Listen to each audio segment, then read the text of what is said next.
Sasa ni miaka minne toka Mheshimiwa Rais alipoingia madarakani mwezi wa 3 mwaka 2021. Wakati anaingia madarakani, kuna mambo mengi sana aliagiza yafanywe na TRA. Baadhi yake, moja, alitaka tuhakikishe tunakusanya kodi kwa weledi. Alitaka tuhakikishe tunapanua wigo wa ukusanyaji kodi. Alitaka tuhakikishe tunajenga mahusiano mazuri na walipa kodi. Lakini alitutaka tutumie 4R ambazo alizibuni yeye mwenyewe kuhakikisha zinatumika katika usimamizi wa kodi.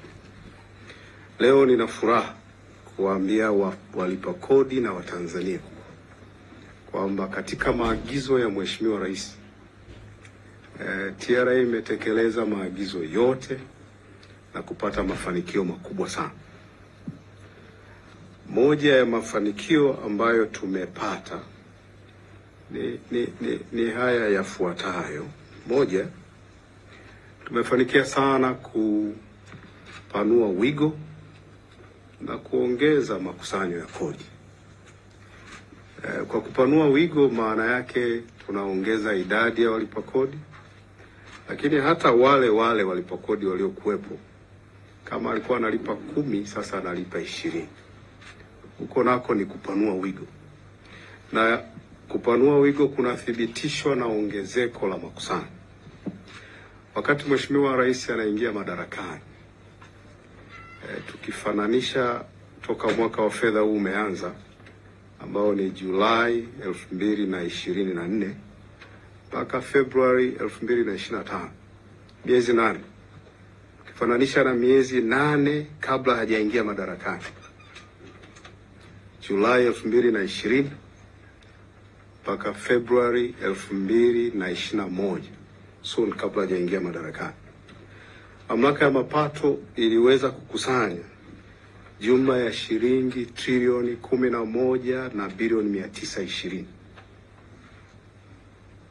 Lakini leo tunapozungumza, miezi 8 hiyo tumeweza kukusanya jumla ya shilingi trilioni 21 na bilioni 200. Hili ni ongezeko la 78% ya makusanyo ya kodi katika kipindi chake, na hata tukimaliza mwaka itareflect hivyo hivyo. Kwa hiyo ni mafanikio makubwa chini ya usimamizi wake Mheshimiwa Rais, kwamba katika kipindi cha miaka minne ameweza kusimamia nchi yetu, lakini na taasisi yetu kuweza kuongeza makusanyo ya kodi kwa 78%. Lakini kwa usimamizi wake TRA kwa miezi hii 8 tumeweza kukusanya kiasi hicho cha trilioni 21 na bilioni 200, ambazo ukifananisha tu na mwaka jana ni ukuaji wa 17%. Lakini kubwa zaidi, lazima nichukue nafasi hii kuwashukuru sana walipa kodi kwa ushirikiano wao mzuri na management ya TRA. Imeweza kukusanya na kufikia malengo kwa miezi yote 8 mfululizo. Hii ni historia ambayo imeandikwa chini ya uongozi wa Mheshimiwa Rais, ambayo ilikuwa haijawahi kutokea toka taasisi yetu imeanzishwa mwaka 1996. TRA, pamoja tunajenga taifa letu.